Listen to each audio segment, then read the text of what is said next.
ने उसे बार बार छोड़ देते हैं। जरासंध जब 18वीं बार मथुरा पर आक्रमण कर रहा था तो इधर नारद जी ने योजना बनाई और जरासंध के साथ काल यमन जो म्लेच्छों का राजा था भगवान के साथ युद्ध करने के लिए उसे भेज दिया। पूरी मथुरापुरी को भगवान सहित घेर लिया। भगवान ने उसे देख करके बिना हाथ में आयुध लिए ही भगवान मथुरा से बाहर भाग निकले। गोविंद के हाथों में कोई अस्त्र शस्त्र नहीं है। काल यवन श्री कृष्ण को पहचान कर पकड़ने का प्रयास करने के लिए दौड़ने लगा, पर भगवान ने दौड़ लगाई और भागते भागते मथुरा से बाहर प्रभु एक गुफा में प्रविष्ट हो गए। वहां महाराज मुचकुंद सो रहे थे। उन्हें अपना पीतांबर उड़ा करके भगवान उस गुफा में छुप गए। काल यवन ने पीतांबर को पहचान कर भगवान श्री कृष्ण समझ करके सोए हुए महाराज मुचकुंद पर जोर से लात का प्रहार किया। मुचकुंद महाराज जग गए। उनकी नेत्र ज्योति पड़ते ही काल यवन जल करके राख हो गया। सुखदेव जी महाराज कहते परीक्षित, देवासुर संग्राम में मुचकुंद ने देवताओं का सहयोग किया था और वरदान में मांगा था कि मैं विश्राम करना चाहता हूं। देवताओं ने कहा कि तुम यहाँ पर विश्राम कीजिए करो, जो आपको असमय में आकर के यहाँ जगाएगा वह भस्म हो जाएगा। आज भगवान ने महाराज मुचकुंद के द्वारा उस काल यवन को भस्म करा दिया। मुचकुंद ने भगवान की स्तुति की और भगवान से भक्ति का वरदान मांगा। वही मुचकुंद दूसरे जन्म में नरसिंह मेहता बन करके प्रकट हुए और भगवान की भक्ति का प्रचार किया है। काल यवन का अंत करवाकर प्रभु वापस लौट करके मथुरा आए। उधर दाऊजी महाराज ने अपने हल मूसल उठा करके म्लेच्छों का संहार किया जो काल यवन के साथ में आए थे। जो ही विश्राम किया कि जरासंध ने 18वां आक्रमण मथुरा पर कर दिया। भगवान ने दाऊजी से कहा, दाऊ भैया अब तो हम लड़ते लड़ते थक गए हैं, अब हम यहाँ से भाग चलते। दाऊजी ने कहा, अरे कन्हैया हमारी बड़ी बदनामी हो जाएगी, लोग तुम्हें चीर चोर माखन चोर कहते हैं, फिर तुम्हें रणछोड़ कहने लग जाएंगे। कन्हैया ने कहा, कोई बात नहीं दाऊ भैया, हमारी तो एक पदवी और बढ़ जाएगी। और इतना कह करके जब जरासंध ने 11,000 ब्राह्मणों को अनुष्ठान पर बैठा दिया और कहा कि यदि मैं कृष्ण से पराजित हो गया तो तुम सबको सूली पर चढ़ा दूंगा, और यदि मैंने कृष्ण को पराजित कर दिया तो तुम्हें इतना धन दूंगा कि 7 पीढ़ियों तक भी वह समाप्त नहीं होगा। तुम्हें फिर किसी के यहाँ जाकर के मांगने की आवश्यकता नहीं पड़ेगी। इधर ब्राह्मण सब प्रभु से प्रार्थना करते हैं। तो जैसे ही जरासंध ने मथुरा पर आक्रमण किया, प्रभु दाऊजी के साथ मथुरा छोड़ करके वहां से भाग गए। जरासंध ने जोर से चिल्लाना प्रारंभ कर दिया, अरे रणछोड़ रणछोड़, और भगवान का नाम ही पड़ गया रणछोड़। बोलो रणछोड़ भगवान की। भगवान मथुरा छोड़ करके भागे और प्रवर्षण पर्वत पर जाकर के चढ़ गए। जरासंध ने उस प्रवर्षण पर्वत के चारों ओर काष्ठ लगा करके उसमें आग लगा दी और सोचा कि कृष्ण बलराम समाप्त हो गए, परंतु भगवान श्री कृष्ण ने छलांग लगाई और समुद्र के बीचों बीच एक टापू पर सोने की द्वारिका का निर्माण किया। और भगवान श्री कृष्ण 25 वर्ष की अवस्था में द्वारिकाधीश बन गए हैं। बोलिए द्वारिकाधीश भगवान की जय। विजय का शंख बजाते हुए जरासंध अपने नगर मगध देश लौट करके आ गया। सुखदेव जी महाराज कहते हैं, परीक्षित भगवान ने पृथ्वी का भार उतारने के लिए हजारों दुष्टों का संहार किया। द्वारिकाधीश बनकर के प्रभु का प्रथम विवाह रुक्मिणी जी के साथ में हुआ। परीक्षित ने कहा, गुरुदेव इस विवाह के बारे में मैंने एक विचित्र बात सुनी है कि भगवान भीष्मक सुताम रुक्मिणी रुचिरानना राक्षसेन विधानेन उपयेमे इति श्रुतम। गुरुदेव, मैंने ऐसा सुना है कि हमारे प्रभु द्वारिकाधीश का प्रथम विवाह रुक्मणी जी के साथ राक्षस विधि से हुआ। सुखदेव जी महाराज मुस्कुराए और कहा, राजन आपने बिल्कुल ठीक सुना है, ऐसा ही हुआ था। परीक्षित ने कहा, तो गुरुदेव जरा बताइए कि भगवान ने रुक्मणी जी के साथ में राक्षस विधि से विवाह क्यों किया। तब सुखदेव जी महाराज कहते हैं, सुनो परीक्षित, कि राजा सीध भीष्म को नाम विदर्भाधिपतिर्महान, तस्य पंचाभवन पुत्रा कन्यका चेवरानना। विदर्भ देश के राजा हैं महाराज भीष्मक, उनकी एक बेटी है जिसका नाम है रुक्मिणी, और भीष्मक जी के 5 बेटा हैं, रुक्मी, रुक्मरथ, रुक्मबाहु, रुक्मकेशी तथा रुक्ममाली। 5 भाई यों की इकलौती बहन है श्री रुक्मिणी जी।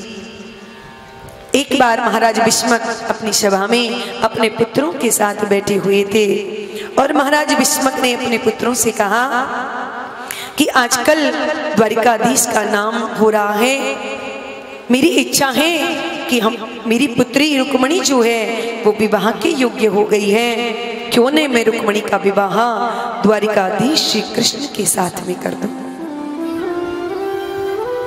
अन्य 4 पुत्रों ने तो कुछ नहीं कहा, पर जो सबसे बड़ा पुत्र था रुक्मी, वो एकदम खड़ा हो गया और कहा कि उस भगोड़े के साथ मैं अपनी बहन रुक्मणी का विवाह कभी नहीं करूंगा। महाराज भीष्मक ने कहा, बेटा ज्यादा व्याख्या करने की आवश्यकता नहीं, ठीक है कोई बात नहीं, तुम जिसको पसंद करके लाओगे उसी के साथ रुक्मणी का विवाह कर देंगे। और रुक्मी उसी समय सभा छोड़ करके वहां से चला गया और सायंकाल को आकर के पिता महाराज से कहता है कि परसों बारात आएगी, आप रुक्मणी से कह देना कि वो शिशुपाल के गले में बरमाला डाल दे। चेदी नरेश दमघोष पुत्र परसों बारात लेकर के आएंगे। भीष्मक महाराज ने कहा, बेटा कहाँ सगाई करके आए हो? बोले सगाई वगाई कुछ नहीं की है, जब बारात दरवाजे पर आ जाए तब आपको जो करना है सो कर लेना। रुक्मणी जी ने जैसे ही सुना, रुक्मणी जी उदास हो गई, अपनी भाभियों के पास जाकर के रुक्मणी रोने लगी। तो भाभियों ने रुक्मणी जी को समझाया, रुक्मणी रोने से कुछ नहीं होगा, तो क्या करूं? बोले एक पत्र लिख दो द्वारिकाधीश को। और रुक्मणी जी ने 7 श्लोकों का बड़ा ही सुंदर पत्र लिखा और ब्राह्मण देवता को बुला करके कहा कि आप द्वारिका चले जाएं, ये पत्र नहीं, ये मेरे प्राण हैं, ये पत्र ले जाकर के द्वारिकाधीश को दे दो। और रुक्मणी जी ने वो पत्र लिख करके पंडित जी को दे दिया। पंडित जी उस पत्र को लेकर के द्वारिका में आए। भगवान द्वारिकाधीश उस समय अपनी सुधर्मा सभा में बैठे हुए थे। ब्राह्मणों का भगवान बहुत स्वागत करते थे। आज जब पंडित जी रुक्मणी का पत्र लेकर के आए, प्रभु ने आगे बढ़कर के पंडित जी का स्वागत किया। और जब कोई भी ब्राह्मण प्रभु के यहाँ आता था तो प्रभु उससे सबसे पहले यही पूछते थे कि आपका नित्य कर्म तो ठीक से चल रहा है, आपका धर्म कर्म सब ठीक से है। ब्राह्मण को का सत्कार किया प्रभु ने, अपने अंतःपुर में प्रभु लेकर के गए और ब्राह्मण देवता से उनकी कुशल से पूछी और कहा, भगवान आपका आगमन कैसे हुआ है? तो ब्राह्मण ने कहा, महाराज मैं कुंडलिनपुर से आया हूँ, रुक्मणी का पत्र लेकर के आया हूँ। भगवान ने कहा, ये आपका पत्र है, आप इसे पढ़ लीजिए तो सब समझ जाएंगे। ये तो भगवान ने कहा कि पंडित जी आप ही सुना दीजिए। पंडित जी ने कहा, महाराज ये आपका प्राइवेट पत्र है। भगवान ने कहा कि हमने अपने ब्राह्मणों से कुछ भी छुपा करके नहीं रखा है, इसलिए आप ही इसे मुझे पढ़ करके सुना दीजिए। और पंडित जी ने पढ़ना प्रारंभ किया। रुक्मणी जी अपने पत्र में लिख रही हैं कि श्रुत्वा गुणान् भुवन सुंदर शृण्वतान्ते निर्विश्य कर्ण विवरे हरतोंगतापम रूपम दृशां दृशिमला मखिलार्तलाभम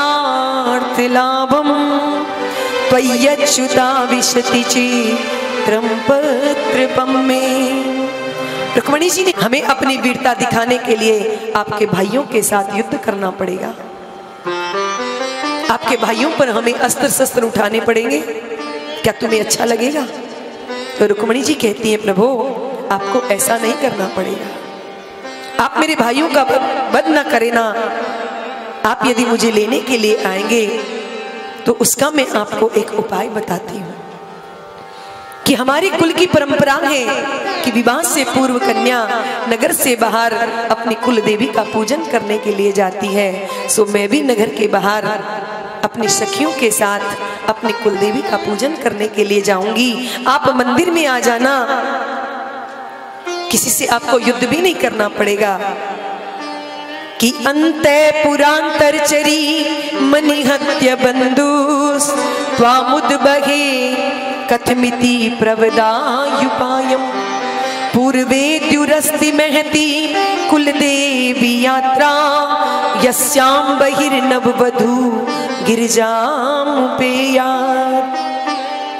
पंडित जी ने पूरा पत्र गोविंद को सुना दिया। भगवान सुनकर के मुस्कुराने लगे और कहा पंडित जी जो इस परिस्थिति रुक्मिणी की है वही स्थिति हमारी भी है। पंडित जी ने कहा महाराज आपकी स्थिति? बोले हाँ, जैसे रुक्मिणी जी ने हमारे बारे में सुनकर के हमारा एक चित्र अपने हृदय में अंकित कर लिया, ऐसे ही यदा कदा हम भी संतों से रुक्मिणी जी की प्रशंसा सुनते सुनते हमने भी रुक्मिणी जी का चित्र अपने हृदय में अंकित कर लिया। हमें भी रात रात भर नींद नहीं आती, हम सदा उनका चिंतन करते रहते हैं, परंतु उनके हृदय की बात को हम जानते नहीं हैं। आज हमें उनके हृदय की बात मालूम हो गई है, तो अब देर करने की आवश्यकता नहीं। पंडित जी ने कहा तो महाराज मेरे लिए क्या आज्ञा है? तुरंत श्री कृष्ण ने पंडित जी का हाथ पकड़ा और अपने रथ पे पंडित जी को बिठाया।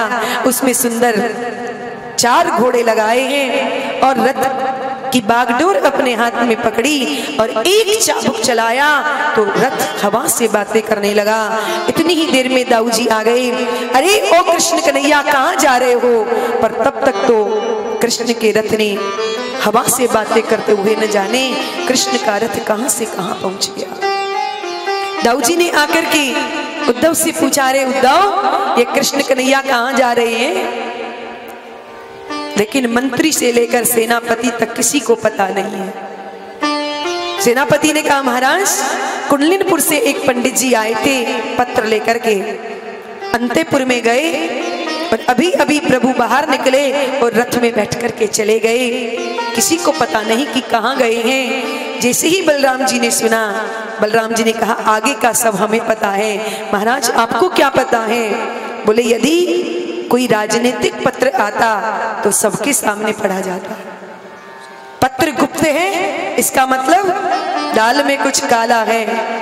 और परसों हमने सुना है कि कुंडलिनपुर के महाराज भीष्मक की कन्या रुक्मिणी का स्वयंवर है और कहीं मेरा कन्हैया अकेला ना पड़ जाए, इसलिए पूरी नारायणी सेना को तैयार करो। और पूरी नारायणी सेना को लेकर के दाऊ जी भी पीछे पीछे कृष्ण कन्हैया के चल दिए कुंडलिनपुर के लिए। सुखदेव जी महाराज कहते हैं परीक्षित इधर शिशुपाल बारात लेकर के कुंडलिनपुर में आया बैंड बाजे के साथ में।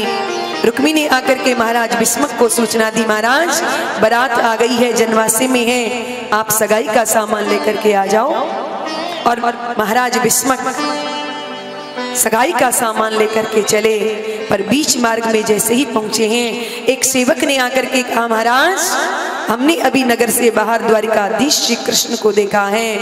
जो भीष्मक महाराज ने सुना कि द्वारिकाधीश कुंडलिनपुर पधारे हैं तो भीष्मक महाराज कहते हैं कि हमें पहले द्वारिकाधीश से चल कर के मिलना चाहिए, उनका दर्शन करना चाहिए। और महाराज भीष्मक सगाई का सारा सामान लेकर के द्वारिकाधीश से मार्ग में भेंट करने के लिए गए। पर जो सेवक सगाई का सामान लेकर के चल रहे थे उन्होंने द्वारिकाधीश को ही दूल्हा सरकार समझ लिया, और जो सगाई का सामान चढ़ना था शिशुपाल के वो चढ़ गया गोपाल के। सेवकों ने वो सारा का सारा सामान द्वारिकाधीश को भेंट कर दिया। भीष्मक महाराज ने जब देखा तो सोचा कि ये सब गड़बड़ हो रहा है, तो हाथ जोड़ करके भीष्मक महाराज ने द्वारिकाधीश श्री कृष्ण से कहा, प्रभु आप मेरे राजभवन में पधारे, मेरी पुत्री का स्वयंवर है। कन्हैया ने मुस्कुरा करके कहा, महाराज अब तो आना जाना लगा ही रहेगा, पर अभी हमें बहुत जल्दी है, हमें द्वारिका पहुंचना है। दाऊ भैया हमारी प्रतीक्षा देख रहे हैं, हम जल्दी ही आएंगे। ऐसा कहकर के प्रभु महाराज भीष्मक से विदा लेकर के वहां चले गए, क्योंकि भगवान को मंदिर पर पहुंचना है। इधर रुक्मिणी जी महल में इधर से उधर चक्कर काट रही हैं कि न जाने पंडित जी द्वारिका पहुंचे हैं कि नहीं, पहुंच गए तो पत्र दिया होगा कि नहीं, दे दिया होगा तो प्रभु ने क्या किया होगा। इधर से उधर चक्कर लगा रही है। भगवान श्री कृष्ण ने जब कुंडलिनपुर पहुंचे, पंडित जी ने गोविंद से कहा, महाराज आप रुक्मिणी को जाकर के सूचना दें कि जैसा उन्होंने पत्र में लिखा है वैसा ही होगा। पंडित जी पत्र लेकर पंडित जी दौड़े दौड़े आए। इधर रुक्मिणी जी चिंतित हैं, पर जैसे ही पंडित जी ने रुक्मिणी के भवन में प्रवेश किया कि आने वाले की चाल से पता चल जाता है कि ये काम बना के आया है कि बिगाड़ के आया है। और पंडित जी नाचते लाठी घुमाते हुए रुक्मिणी के भवन में प्रवेश करते हैं। रुक्मिणी जी ने आगे बढ़कर के पंडित जी को प्रणाम किया और कहा, महाराज प्रभु ने मेरे लिए क्या आज्ञा दी है। पंडित जी ने मुस्कुरा करके कहा, बेटी जैसा आपने पत्र में लिखा था वैसा ही होगा, ये प्रभु ने आज्ञा दी है। अब तो रुक्मिणी जी प्रसन्न हो गई, भीतर गई हैं, केवल पंडित जी के चरणों में प्रणाम किया है और कहती है रुक्मिणी कि मैं आपको क्या दे सकती हूँ। प्रणाम करके रुक्मिणी जी भवन में गई, 16 प्रकार का श्रृंगार किया, हाथ में पूजन का थाल लेकर के अपने सखियों के साथ रुक्मिणी जी भवन से निकल करके माँ कात्यायनी का पूजन करने के लिए नगर से बाहर सखियों के साथ चल पड़ी हैं। इधर शिशुपाल की बारात में जो उसके सेवक बाराती आए थे, उन्होंने आकर के महाराज शिशुपाल को सूचना दी, महाराज अभी अभी हमने नगर से बाहर द्वारिकाधीश श्री कृष्ण को देखा है। जो शिशुपाल ने सुना, शिशुपाल के तो होश उड़ गए कि द्वारिकाधीश श्री कृष्ण यहाँ पर कैसे आ गया। तो जरासंध ने कहा, मित्र घबराने की कोई बात नहीं। सेवकों ने कहा, महाराज आप घबराइए मत, हम सब यहाँ फोकट में माल खाने के लिए नहीं आए, हम अभी आप सुरक्षा करते हैं वहां की। और सेवक सब दौड़ करके कहाँ चले गए, जहां रुक्मिणी जी अपनी सखियों के साथ माँ कात्यायनी का पूजन करने के लिए गई। जाकर के रुक्मिणी जी ने माँ गौरी का पूजन किया और पूजन करके माँ गौरी से प्रार्थना करने लगी कि नमस्ते त्वाम्बिके भीक्ष्णं स्वे संतान युतां शिवं भूयात् पतिर्मे भगवन् कृष्णस्य तदनुमोदिताम्।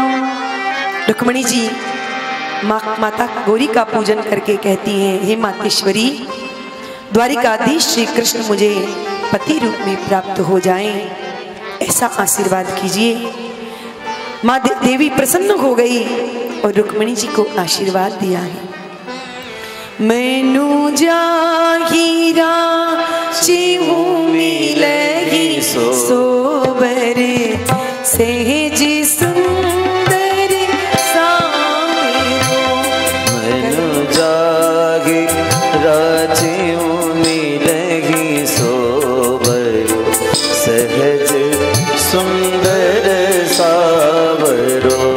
करुणा निधान सुजान सीलू स्नेह जानत राम रो। करुणा जान सुजानशील स्नेह जानत रावरो गौरी आशीष सुनी सहित हर्षियले तुलसी भवानी पूज पुनि पुनि मुदित मन मंदिर चली तुलसी भवानी पूज पुनि पुनि मुदित मन मंदिर चली। मैया का आशीर्वाद लेकर के रुक्मणी जी भगवान की सांवली सूरत को अपने हृदय में विराजमान किए। जब मंदिर से बाहर निकली तो क्या देखा कि विशाल सेन समुदाय मंदिर के चारों ओर खड़ा हुआ है। रुक्मणी जी तो एकदम घबरा गई। हे भगवान, मैंने तो पत्र में लिखा था कि मंदिर पर कोई नहीं होगा, यहाँ तो इतनी बड़ी भारी सेना खड़ी हुई है, अब क्या होगा? गद हो गई रुक्मणी जी। भगवान सैनिक सब रुक्मणी जी के सौंदर्य को देख करके मुग्ध हो रहे हैं। मंथर गति से श्री कृष्ण धीरे धीरे सैनिकों के बीच में से चल करके आए, रुक्मणी जी का हाथ पकड़ा, रुक्मणी जी को लेकर के चले। तो एक सैनिक कहता है, वाह कितनी प्यारी जोड़ी है। दूसरा कहता है, वाह इसकी पादुका कैसी है, एकदम हीरे जड़े हुए हैं। दूसरा कहता है, वाह इनकी चाल कैसी है। भगवान धीरे धीरे अपने रथ के पास में आए, रुक्मणी जी को रथ में बिठाया और एक चाबुक चलाया तो रथ वहां से 9-2-11 होने लगा। सैनिक सब आपस में चर्चा कर रहे थे कि इतने में एक ने कहा, भैया हम सब यहाँ पर क्यों खड़े हैं? तो दूसरा कहता है, भैया रुक्मणी की सुरक्षा में खड़े हैं। तो रुक्मणी कहाँ है? बोले मंदिर में पूजा कर रही है। परंतु रुक्मणी की जो सारी सखियां रुक्मणी के साथ में आई थी वो जोर जोर से हंसने लगी और कहा कि तुम सब भांग पी करके तो नहीं आए हो ना? अरे रुक्मणी कहाँ है? बोले रुक्मणी तो वो गई। जो सैनिकों ने मुड़ करके देखा तो जोर जोर से चिल्लाने लगे, अरे ले गयो ले गयो ले गयो, और सब मारने के लिए कृष्ण के पीछे दौड़े हैं। परंतु अरे आज हम इस कृष्ण को जीवित नहीं छोड़ेंगे, ये अकेला आज हमें मिल गया है। अरे डर लगता है तो उस मूसल वाले का डर लगता है, पर आज वो मूसल वाला इसके साथ में नहीं है। जैसे ही सैनिक कृष्ण के पीछे दौड़े हैं तब तक पीछे से आवाज आई है, द्वारिकाधीश भगवान की। जो सैनिकों ने पीछे मुड़ करके देखा तो दाऊ जी महाराज पूरी नारायणी सेना के साथ में खड़े हैं। सैनिकों के तो होश उड़ गए कि ऐन मौके पर ये मूसल वाला कहां से आ गया। अरे इसी से तो डर लगता था। जैसे ही द्वारिकाधीश की जय बोली, कन्हैया ने अपना रथ रोक दिया, पीछे मुड़ करके देखा तो दाऊ जी महाराज अपनी पूरी नारायणी सेना के साथ में खड़े हुए हैं। श्री कृष्ण रथ से नीचे उतर करके आए, दाऊ जी के चरणों में प्रणाम किया। दाऊ भैया आप यहाँ कैसे? दाऊ जी ने कहा, कन्हैया तुम बहुरानी को लेकर के घर चलो, तुम्हें एक साथ घर आकर ही आशीर्वाद देंगे। कन्हैया तो रथ में बैठ करके वहां से चल दिए। इधर दाऊ जी महाराज ने सबको एक एक मूसल उठा करके धमक दिया। तो रोते रोते सैनिक दौड़ करके जरासंध के पास में गए। महाराज गजब हो गया। जरासंध ने, शिशुपाल ने कहा, क्या हुआ? बोले आपकी बहुरानी भाग गई। जो शिशुपाल ने सुना तो जोर जोर से भभकियों से रोने लगा। जरासंध ने समझाया, मित्र मैंने तो तुम्हें पहले ही कहा था कि द्वारिकाधीश श्री कृष्ण आया है तो जरूर कुछ ना कुछ गड़बड़ होगी, पर अब रोने से कुछ नहीं होगा। शिशुपाल कहता है, भैया मैं कितनी धूमधाम से बैंड बाजे से बारात लेकर के आया था, अब बिना दुल्हन के घर जाऊंगा तो लोग मेरी हंसी नहीं करेंगे। तो शिशुपाल, जरासंध ने कहा, मित्र अरे तुम इसमें रोने की क्या बात है? अरे घबराओ मत।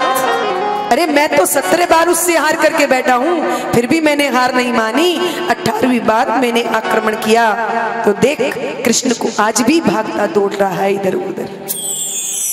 तब शिशुपाल के सांस में सांस आई कि यहाँ तो मुझसे भी बड़े बड़े बेशरम बैठे हैं। अरे मैं तो एक बार ही पराजित हुआ हूं। और जिस डोली में को लेकर के आया था बहू रानी को लेने के लिए, उसी डोली में मुंह छुपा करके शिशुपाल वहां से लौट करके चला गया। इधर भगवान द्वारिकाधीश रुक्मणी जी को लेकर के कुंडलिनपुर में पधारे हैं। बोलिए द्वारिकाधीश भगवान की जय। तो कुंडलिनपुर में बड़ी धूमधाम से द्वारिकाधीश भगवान का विवाह संपन्न हुआ है। सुखदेव जी महाराज कहते हैं कि मंगल गीत गाए जा रहे हैं कुंडलिनपुर में, और कुंडलिनपुर वासी धूमधाम से द्वारिकाधीश प्रभु का विवाह उत्सव मना रहे हैं।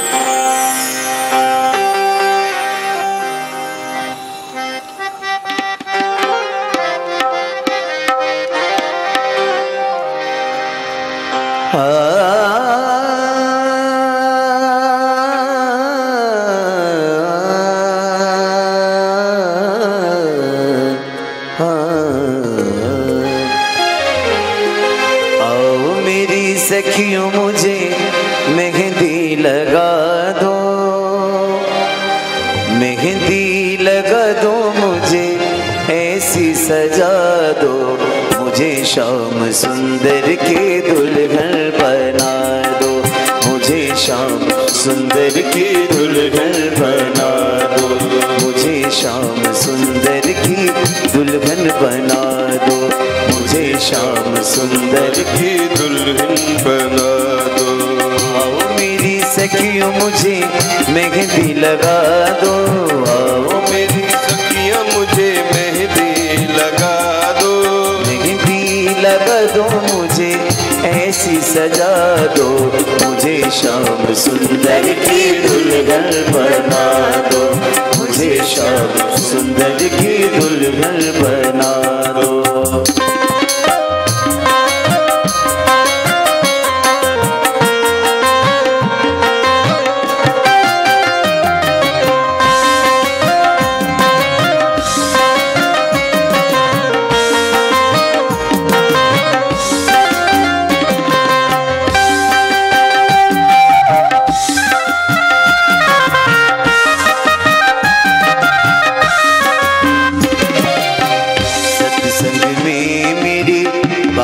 चलाई सत्संग में मेरी बात चलाई, सतगुरु ने मेरी कीनी सगाई, सतगुरु ने मेरी कीनी सगाई, उनको बुला के खत लेवा तो करा दो, उनको बुला के खत लेवा तो करा दो, मुझे श्याम सुंदर की दुल्हन बना दो, मुझे श्याम सुंदर की दुल्हन बना दो।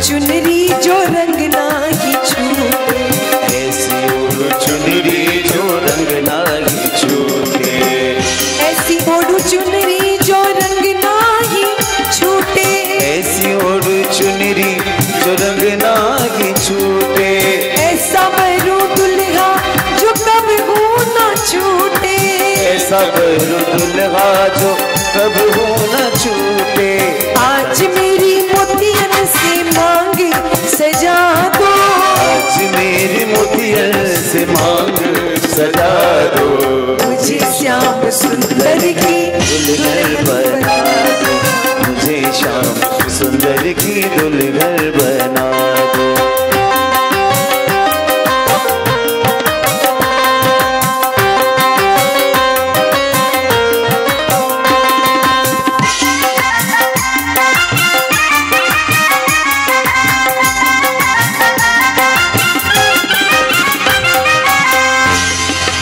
ऐसी पहनू चूड़ी जो कबहू न टूटे, ऐसी पहनू चूड़ी जो कबहू न टूटे, ऐसी पहनू चूड़ी जो कबहू न टूटे, ऐसी पहनू चूड़ी जो कबहू न टूटे, ऐसी पहनू चूड़ी जो कबहू न टूटे, ऐसी रची मेहंदी जो कबहू न छूटे, ऐसी रचू मेहंदी जो कबहू न छूटे, अटल सुहाग की बिंदिया लगा दो, अटल सुहाग की बिंदिया लगा दो, मुझे श्याम सुंदर की दुल्हन बना दो, मुझे श्याम सुंदर की दुल्हन बना दो।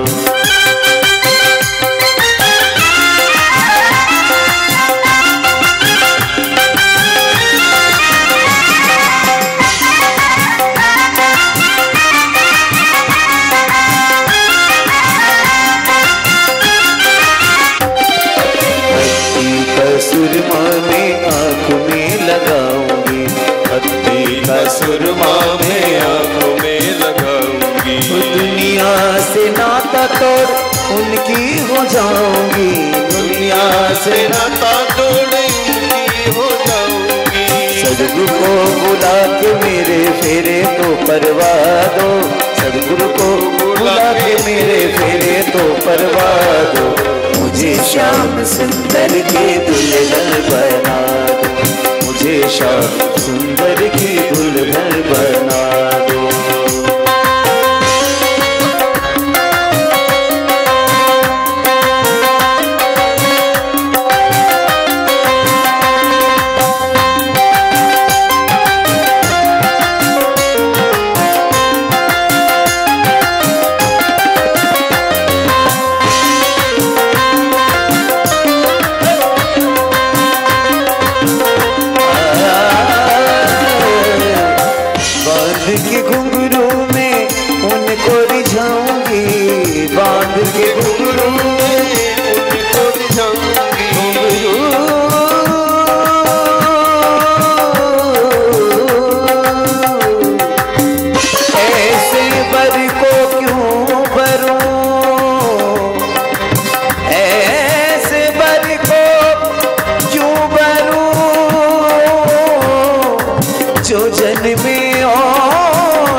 छुड़ लो अमर हो जाए, बांध के मैं घुंघरू उनको रिझाऊंगी, बांध के मैं घुंघरू में उनको रिझाऊंगी, लेके एक तारा शाम शाम गाऊंगी, लेके एक तारा श्याम श्याम गाऊंगी, सदगुरु को बुला के मुझे विदा तो करा दो, सदगुरु को बुला के मुझे विदा तो करा दो, मुझे श्याम सुंदर की दुल्हन बना दो, मुझे श्याम सुंदर की दुल्हन बना दो, मुझे श्याम सुंदर की दुल्हन बना दो, मुझे श्याम सुंदर की दुल्हन बना दो, मुझे श्याम दुल्हन। बोलिए द्वारिकाधीश भगवान की जोड़ी का जवाब नहीं, जय हो, की जोड़ी का जवाब नहीं, जय हो, की जोड़ी का जवाब नहीं, की जोड़ी का जवाब नहीं, आज दूल्हा बने हैं नंदलाल, की जोड़ी का जवाब नहीं, दूल्हा बने हैं नंदलाल, की जोड़ी का जवाब नहीं, की जोड़ी का जवाब नहीं, की जोड़ी का जवाब नहीं, जोड़ी का जवाब नहीं, जोड़ी का जवाब नहीं, दूल्हा बने हैं नंदलाल, की जोड़ी का जवाब नहीं, आज दूल्हा बने हैं नंदलाल, जोड़ी का जवाब नहीं।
बिहारी रुक्मणी पहने पचरंग सारी मन पहने पचरंग सारी पीतांबर नंदलाल जोड़ी को जवाब नहीं। अरे पीतांबर नंदलाल जोड़ी का जवाब नहीं कि जोड़ी का जवाब नहीं कि जोड़ी का जवाब नहीं वो जोड़ी का जवाब नहीं वो जोड़ी का जवाब नहीं दूल्हा बने नंदलाल जवाब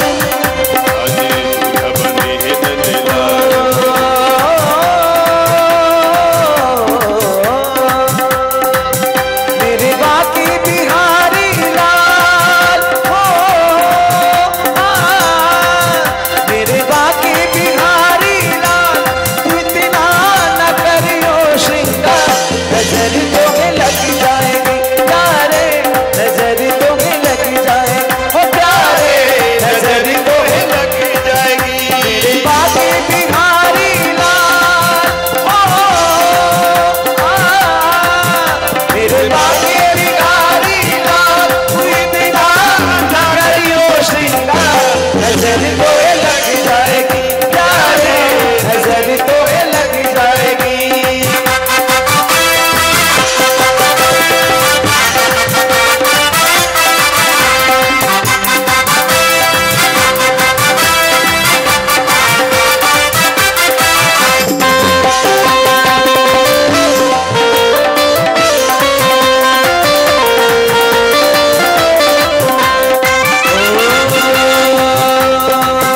अरे तेरी सूरतिया पे मन मोरा टिका तेरी सूरतिया पे मन मोरा टिका तेरी सूरतिया पे मन मोरा टिका तेरी सूरतिया पे मन मोरा टिका प्यारा लगे तेरा पीला फटुका प्यारा लगे तेरा पीला फटुका तेरी मेरी चाल तेरी तेरी मेरी चाल इतना न करियो श्रृंगार नजर तोहे लग जाएगी प्यारे नजर तोहे लग जाएगी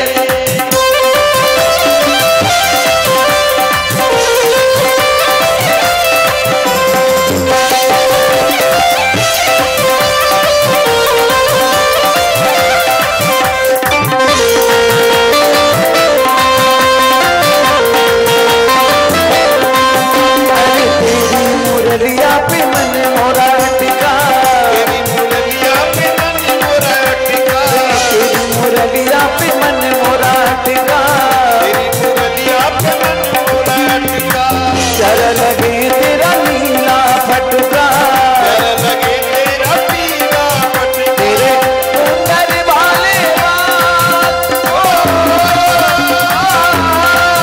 तेरे उंगर वाले बाल तू इतना न करियो श्रृंगार नजर तोहे लग जाएगी प्यारे नजर तोहे लग जाएगी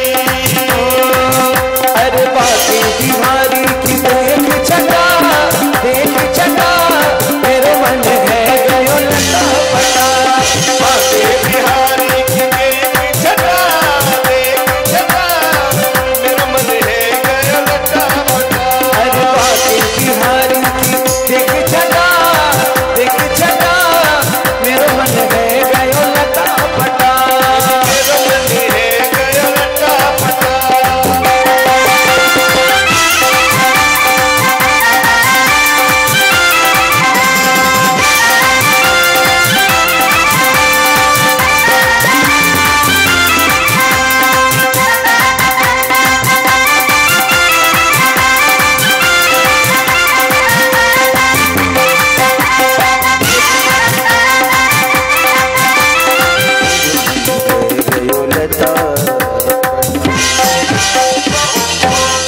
बोलिए द्वारिकाधीश भगवान की, श्री रुक्मणी रमण भगवान की। आप सब लोग थोड़ी देर के लिए अपने अपने स्थान पर बैठ जाएं।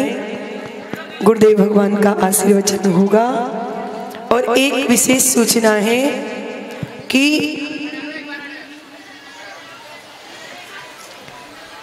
हम लोग श्रीमद् भागवत कथा रोज 11 बजे से 4 बजे तक रोज सुनते हैं, पर कल थोड़ा समय में परिवर्तन हो रहा है। कल श्रीमद् भागवत कथा 10 बजे से लेकर के 2 बजे तक होगी। आप सब लोग समय का ध्यान रखते हुए समय पर पधारें और कथा का श्रवण करें। अभी गुरुदेव भगवान का आशीर्वचन और उसके बाद आरती लेकर के आप सब लोग अपने अपने घर को प्रस्थान करेंगे। जय श्री राधे।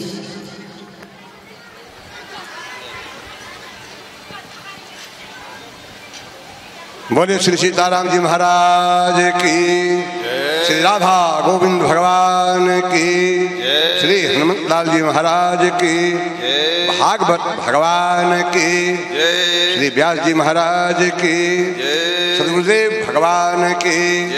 जय जय सीताराम। आप हम सब लोग बड़भागी हैं जिससे उत्सव के लिए देवता लोग तरसते होंगे। वो सब उत्सव यहाँ आप लोग देख रहे हैं, सुन रहे हैं। देवता लोग भी तरसते हैं कि हम भी मानव होते तो श्रीमद् भागवत कथा सुनते। एक एक अक्षरम पुंसम महापातक नाशनम। श्रीमद् भागवत का एक अक्षर भी कोई सुन ले तो उसका जीवन भर का पाप नष्ट हो जाता है। ये श्रीमद् भागवत मृत्यु कैसे हो, यह प्रश्न श्री परीक्षित जी महाराज का था कि मेरे मृत्यु मंगल में कैसे होगा। इसलिए 7 रात 7 दिन अखंड श्रीमद् भागवत का पारायण होता रहा।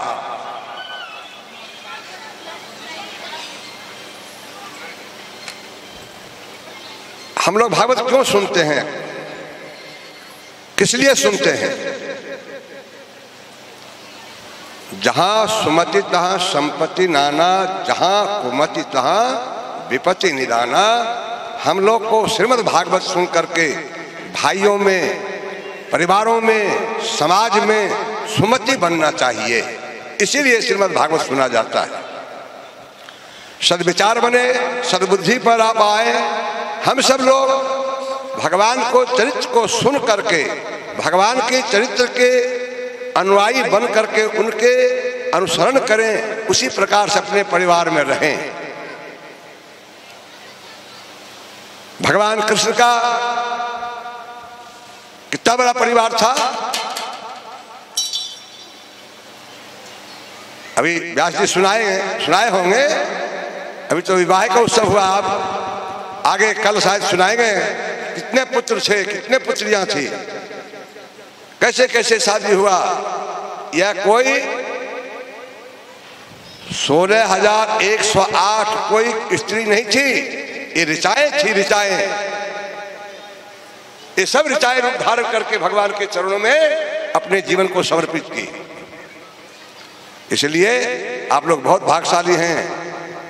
मैं महाराज श्री को निवेदन करूंगा कि आप लोग को आशीर्वाद दें। बोले श्री सीताराम जी महाराज की।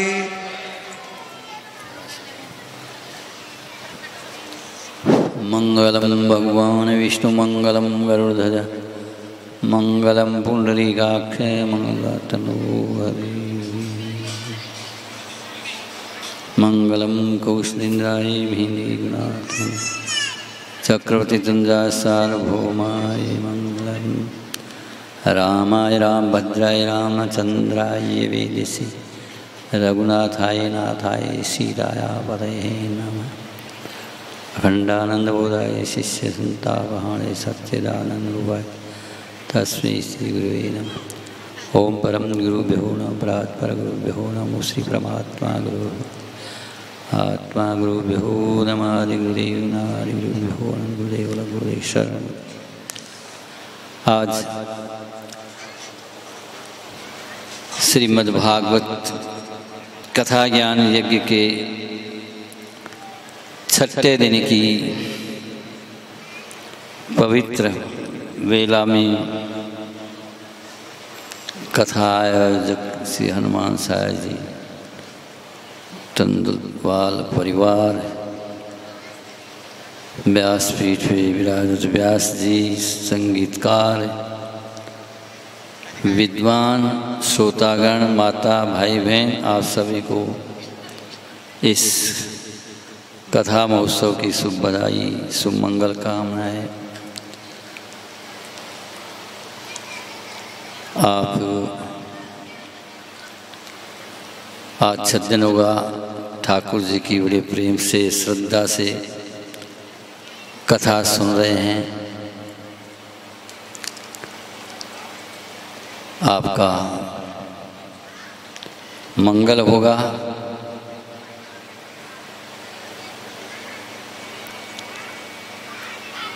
आपके घर में सुख की समृद्धि आएगी और कथा के माध्यम से आज इतने माता भाई बहन जो है एकत्रित हुए हैं, यही तो कथा की महिमा है कि कथा से आपस में प्रेम बढ़ता है, सुहृदता बढ़ती है और एक दूसरे के नज़दीक आते हैं।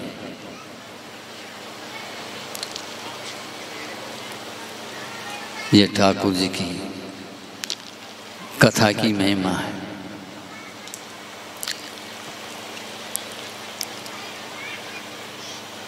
ठाकुर जी से यही प्रार्थना है कि ऐसे शुभ कार्य सभी के यहाँ होते रहें और संत समागम होता रहे। अपना जो कमाया हुआ धन है वो शुभ कार्य में लगे, ऐसी भगवान से प्रार्थना करते हैं। बोले श्री सीताराम जी महाराज की जय, आज के आनंद की जय।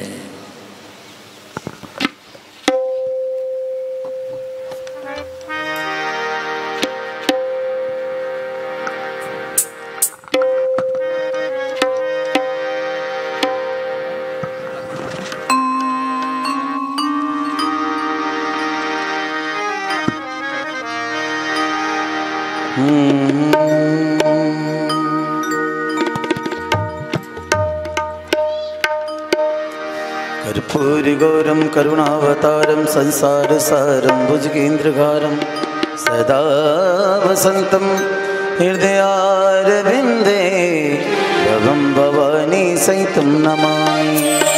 श्यामा तेरी आरती, कन्हैया तेरी आरती, सारा संसार करेगा कर जोड़ के।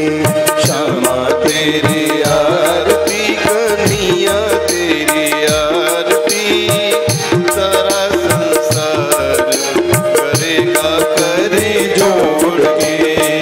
सिर पर सोना मुकुट विराजे, सिर पर सोना मुकुट विराजे। गल बैजंती माला साजे, गल बैजंती माला साजे। और पुष्पन के हार, और फूलन के हार करेगा कर जोड़ के। श्यामा तेरी आरती, कन्हैया तेरी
वेद पुराण बखानते गुरु महिमा बारी जय देव गुरुदेवा।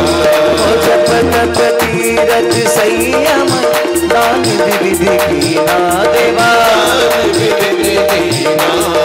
गुरु बिन ज्ञान न होवे, गुरु बिन ज्ञान न होवे। कोटि जतन कीना जय देव गुरुदेवा। माया मोह नदी जल जीव बहे सारे देवा। बहे सारे नाम जहाज दिखा कर, नाम जहाज बिठा कर गुरु पद में तारे जय देव गुरुदेवा। कान क्रोध मद मत्सर चोर बड़े भारी स्वामी। चोर बड़े भारी ज्ञान खड़क दे कर में, ज्ञान खड़क दे कर गुरु सब संहारे जय देव गुरुदेवा। नानापन जगत भी निज निज गुण गावे देवा। निज निज गुण गावे सबका सार बता कर, सबका सार बता कर मार्ग डाले जय देव गुरुदेवा। गुरु चरणामृत निर्मल सब पातक टारे देवा। सब पातक नारी वचन सुनत तम नाशय, वचन सुनत कमलासन सब संशय टारी जय देव गुरुदेवा। तन मन धन सब अर्पण गुरु चरण कीजे। गुरु चरणन कीजे ब्रह्मानंद दया कर, सद्गुरुदेव दया करे अपनों कर दीजे। जय देव गुरुदेवा।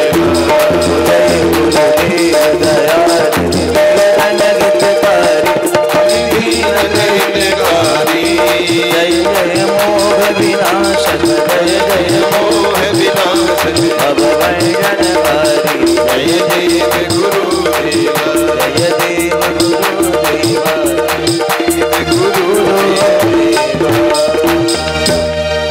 ओम द्युः शान्तिरन्तरिक्षगुं शान्तिः पृथिवी शान्तिरापः शान्तिरुगदयः शान्तिः वनस्पतयः शान्तिर्विश्वे देवाः शान्ति ब्रह्म शान्तिः सर्वगुं शान्तिः शान्तिरेव शान्तिः सा मा शान्तिरेधिः। आरार्तिकं समर्पयामि देवाभिवन्द्यम् आरार्तिकं गृह्णामि करुं प्रक्षाल्यः हस्ते मन्त्रपुष्पाञ्जलिम् आदाय हरिः ओम्। जग्नेन जगमयजन्त देवास्तानि धर्माणि प्रथमान्यासन्नः तेहनाकां महिमानः सजन्त यत्र पूर्वे साध्यः सन्ति देवः। हरिः ओम्। एकदन्ताय विद्महे वक्रतुण्डाय धीमहि तन्नो दन्ती प्रचोदयात्। हरिः ओम्। वृषभानुजायै च विद्महे कृष्णः प्रियायै च धीमहि तन्नो श्रीराधे प्रचोदयात्। हरिः ओम्। नन्दनन्दनाय विद्महे वासुदेवाय धीमहि तन्नो श्रीकृष्णः प्रचोदयात्। हरिः ओम्। ब्रह्मणे च विद्महे परमहंसाय धीमहि तन्नो सद्गुरुः प्रचोदयात्। सेवन्तिका वकुलचम्पकपाठलब्जैः पुण्णाङ्कजातिकरवीररसालपुष्पैः बिल्वः प्रवालतुलसीदलमञ्जरीभिः त्वां पूजयामि जगदीश्वर मे प्रसीद।